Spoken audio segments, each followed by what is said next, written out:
C'est quoi Open Cité? Vous avez vu à peu près le déroulé des 48 heures qui vont se dérouler devant vous, et puis ensuite de cette grande finale qui aura lieu samedi matin. Vous allez avoir tous les outils, tous les moyens, toutes les méthodes et tous les conseils pour développer votre entreprise avec vitesse, avec qualité, avec innovation et avec le sens du service client. Voilà, ces 4 bases clés qui permettent de construire une nouvelle entreprise qui va créer beaucoup plus de richesses, peut-être pour pouvoir mieux les partager derrière. Ce qui est important aujourd'hui, c'est que tous les coachs qui sont présents ici vont pouvoir s'attacher à votre projet dès ce matin.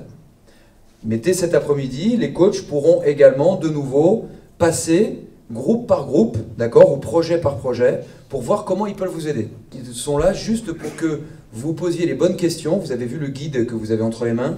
Ce guide, il est fait en 3 étapes. Je construis, je valorise, puis je vends mes produits. On va d'abord s'attacher ce matin et en début d'après-midi sur la partie construction de votre entreprise.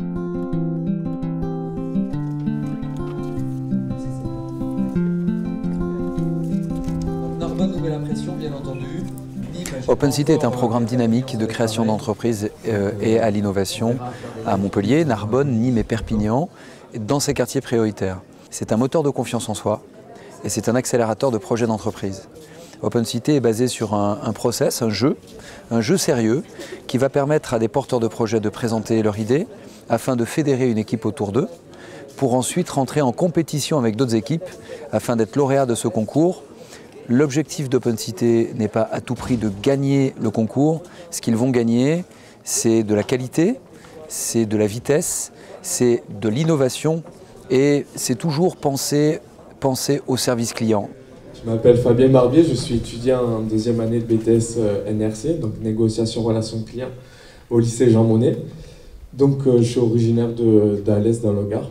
Donc j'ai pour projet de créer ma propre entreprise dans l'événement, dans la retransmission d'événements sportifs. Donc il faut savoir. Et qu'est-ce que vous attendez de ces journées à Open Cité? J'attends déjà de savoir la faisabilité. Donc c'est vraiment important au niveau déjà des droits, donc au niveau juridique, au niveau des investissements. J'aimerais avoir l'aide de tous ces coachs pour pouvoir vraiment me consacrer aussi sur le budget, combien ça pourrait représenter, parce que vraiment j'ai aucune notion sur le côté financier. Je suis issu d'une formation commerciale, donc c'est vrai que j'ai le relationnel, j'ai la commercialisation d'un produit et tout ça, mais vraiment préparer en amont le budget, ça, les droits juridiques, c'est vraiment quelque chose d'important et dont j'ai aucune connaissance. Moi, je viens de l'île de la Réunion et donc mon projet, c'est de créer un restaurant, si vous voulez, basé sur la culture réunionnaise, donc les traditions, la cuisine créole. Donc, ce qui différencierait mon projet des autres restaurants créoles qu'il peut y avoir sur Montpellier, c'est que moi j'aimerais m'axer également sur la livraison. Nous sommes ici, moi, mais je le représente aussi, parce que donc, nous développons une agence, donc un studio de création graphique et web solidaire qui se nomme Gifting Studio. Et donc nous proposons donc des solutions, des outils de communication donc, qui vont de la charte graphique en passant par le site internet, charte éditoriale, photographie. Et ce concept est né de notre envie de nous unir, donc d'unir nos compétences professionnelles dans les métiers de la communication. J'ai un porteur de projet qui se cache là-bas, d'accord, qui subit mes humeurs à 5 h du matin. Coucou. Bonjour. Et je suis avec le réseau BGE depuis maintenant 9 mois. Et ça commence à vraiment ressembler à un nous. Mon projet qui s'appelle l'Arbre à Souhait, c'est une structure qui permettrait d'accueillir des artistes et puis toutes personnes qui ont des compétences autour du bien-être, autour d'ateliers participatifs. Quelles sont les questions concrètement que les jeunes créateurs d'entreprises vous posent? Alors d'abord, la plupart du temps, ils ont des idées. Ils ont plus ou moins travaillé sur les idées, concrétisé leur idée, mais par contre, ils ne connaissent pas du tout, évidemment, le domaine de la création d'entreprise. Ils ne savent pas à qui s'adresser, ils ne savent pas qui peuvent les aider. Donc déjà, c'est leur parler du parcours, de leur dire qui peut les accompagner pour concrétiser leur idée, qui peut les financer. Donc nous, c'est notre rôle. puisque nous, on représente France Active, on fait du financement solidaire de la création d'entreprises, qui peut les aider ensuite à développer leur activité une fois qu'ils l'ont créée. J'étais professeur dans un lycée difficile et je voulais un petit peu changer l'ordre des choses et j'ai proposé d'inscrire mes élèves à un prestigieux concours de littérature française qui s'appelle le concours des Limos en utilisant mon ordinateur portable comme support. Et avec un peu de travail et beaucoup de plaisir, en fait on a remporté le premier prix national et j'ai été invité à l'Académie française avec mes élèves.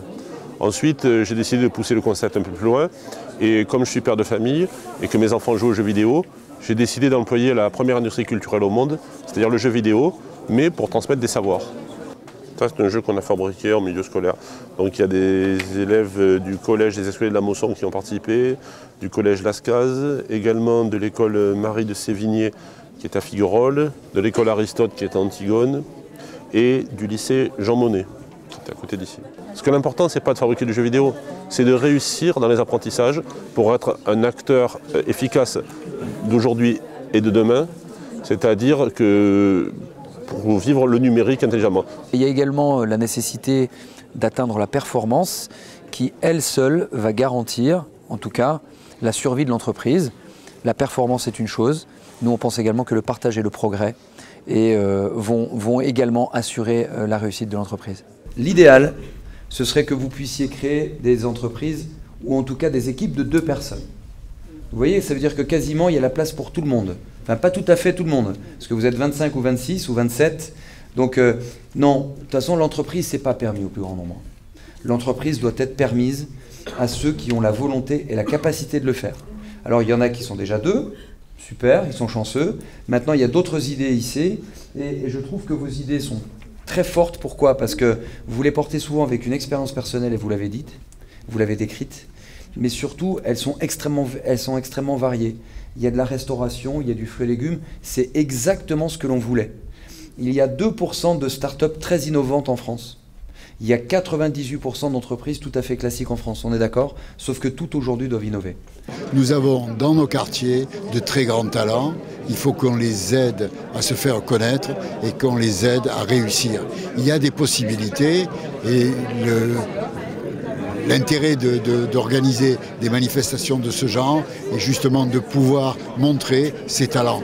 Se mûrir en même temps. Bonjour, donc le projet se nomme Mon Beau Miroir. Mon Beau Miroir, c'est une offre de services de création et de confection de vêtements et d'accessoires sur mesure dédiés à la valorisation de la personne pour mettre en valeur la singularité de chacun, que cette singularité soit morphologique, culturelle, déjantée, excentrique, discrète, passagère ou affirmée. Voilà, le vêtement et l'accessoire sont le reflet de nous, ça permet de construire et de satisfaire l'estime de soi. Est-ce que vous avez regardé ce qui se fait en Europe de similaire? Ensemble, nous avons créé la marque prêt-à-porter Dents de Scie. Alors Dents de Scie, c'est de l'artwear, autrement dit porter de l'art. En fait, nous imprimons tous nos visuels à la main, sans machine. Ma venue ici, c'est de pouvoir concrétiser le projet d'ouvrir un second point de vente. Donc j'espère pouvoir le concrétiser avec le projet Open Cité. Le pitch de ce matin a été assez stressant pour eux. Pitcher en 1 minute devant un jury de professionnels alors qu'on n'a jamais fait ça de sa vie, qu'on ne sait même pas finalement ce que c'est vraiment de l'entrepreneuriat, c'est pas un exercice facile. Ils s'en sont tous très bien sortis. Le jury a vraiment été bluffé par le niveau des projets, leur degré de maturité aussi. Et là, du coup, fin de matinée, cet après-midi, ça a été une nouvelle recherche de projets avec des pivots stratégiques. Alors, ce qu'on appelle des pivots, c'est-à-dire qu'ils se sont servis de ce qu'avait dit le jury ce matin pour retravailler sur les projets, faire les modifications stratégiques. En 5e position, on a Youdou. En 4e position, on a Mon Beau Miroir. Aujourd'hui, les quartiers prioritaires possèdent une énergie hors du commun qui amène à des chiffres stupéfiants, 2 fois plus de création d'entreprises dans les quartiers prioritaires, mais également 2 fois plus d'échecs. Cela veut dire qu'il nous faut amener de plus en plus de personnes à l'accompagnement pour créer en étant accompagnés.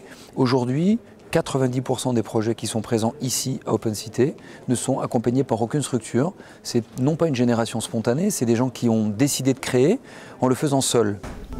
Il est où le hérisson? Il est derrière. Ouais, voilà, fais un croquis, voilà. Un feu.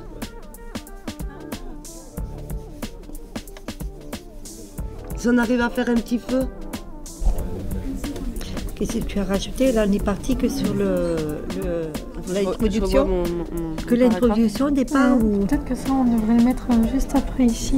Oui, parce que je pense qu'il y a des choses qui vont... Le fait qu'il n'y ait pas de lieu de restauration à Nîmes végétarienne, le mettre après notre but.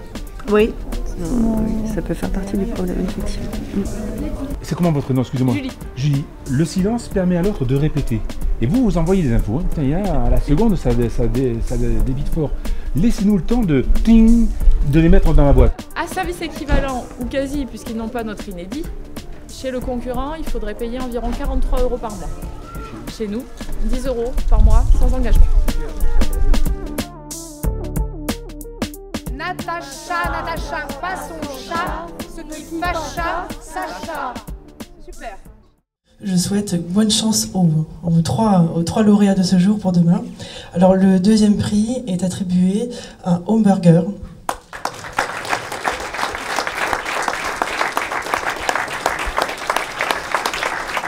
Ce sera une belle compétition parce que les projets qui arrivent, ils sont très très bons. Et voilà, je vous souhaite la meilleure chance possible et tout le talent que vous avez. D'accord ?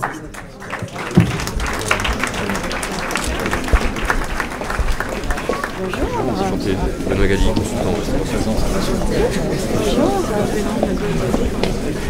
Merci d'être présent. Bonjour. Bonjour monsieur. Entrepreneur. Je suis l'associé. Voilà, l'associé. Même projet. L'entrepreneuriat, la création d'entreprises, notamment de start-up, ça peut être vraiment une piste d'espoir, un secteur d'avenir pour les habitants des quartiers. Et c'est notamment vrai pour des jeunes qui ont envie de créer leur entreprise. Et pour que la greffe marche, il faut que tous ces gens-là soient prêts à travailler ensemble, soient motivés, et c'est ce qui s'est passé ici. Les start-up sont dans les quartiers. Elles envahissent le béton, le bitume, l'asphalte, et elles viennent faire la guerre aux clichés. Faire la guerre aux clichés parce qu'il y a ici un potentiel de ressources, d'énergie, d'idées, de créativité extraordinaire qui ne demande qu'une chose, c'est d'être accompagné pour trouver le chemin qui permettra la réussite. La force de la France, la force de notre pays, ce sont ces territoires. Et aujourd'hui, à partir du moment où on a une bonne connexion, une bonne idée et un bon réseau d'accompagnateurs, eh bien, on peut aller très loin dans les projets d'innovation. Le deuxième coup de cœur revient au bonbon Tritanos.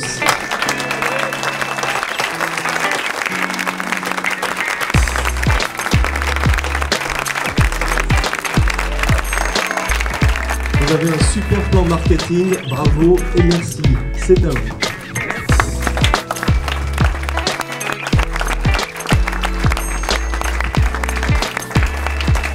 Le troisième prix est remis à une entreprise qui existe déjà, l'entreprise Home Burger.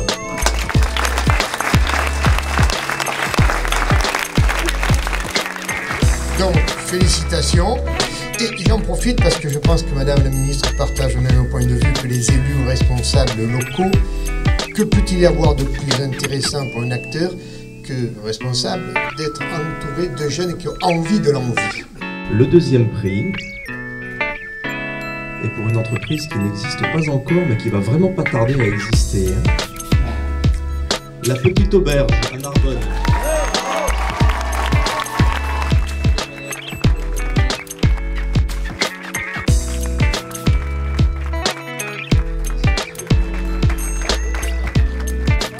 Le gagnant du premier prix, c'est Gifting Studio.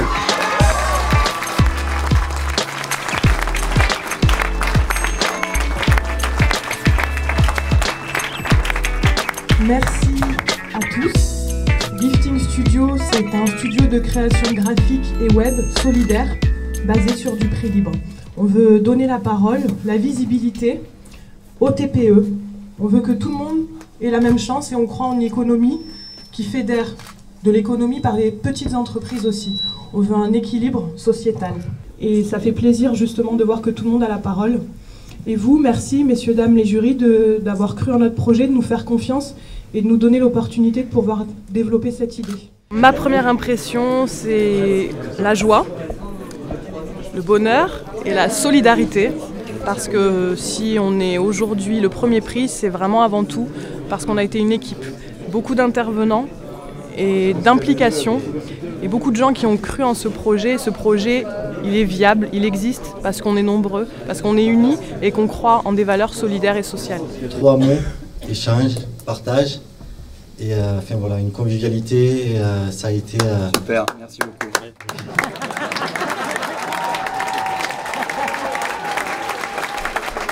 On a des gens qui se sont beaucoup investis, qui ont démarré avec pas grand chose pour certains, qui sont sortis ensuite 2 jours après avec des projets plus ou moins ficelés. C'était pas facile de pitcher devant tout le monde, c'est jamais facile de prendre la parole devant tout le monde. Mais vraiment, je voudrais féliciter tous les porteurs de projets c'est eux les vrais héros de l'aventure Open Cité. On a vu des projets extraordinaires. Les finalistes, je pense qu'ils vont aller loin. Et puis surtout un enthousiasme, un dynamisme, une énergie collective qui font plaisir à voir. Et donc ça contribue enfin à changer cette image maussade et détestable qui est véhiculée dans les médias sur les quartiers, les banlieues et tout ça. Donc il faut venir voir ce qui s'y passe pour vraiment constater qu'on est à 1000 lieues de ce qui est décrit dans les médias. Aujourd'hui, on a eu des entrepreneurs d'un French Tech qui, directement arrivés d'Austin, ont coaché des jeunes du quartier. Et pour moi, c'était capital. Et de voir aujourd'hui le ministre Axel Lemaire ici, c'est fabuleux. Ce qui me plaît énormément également, comme j'étais là pendant 3 jours, c'est de voir le progrès qu'il y a eu des premiers pitchs, amélioration en 2e, amélioration en 3e. Et puis je ne suis pas chauvine, je suis tellement contente que ce soit Montpellierin qui ait le premier prix. Je regrette de ne pas leur avoir donné, mais c'est Madame Axel Lemaire qui l'a remis, je suis ravie.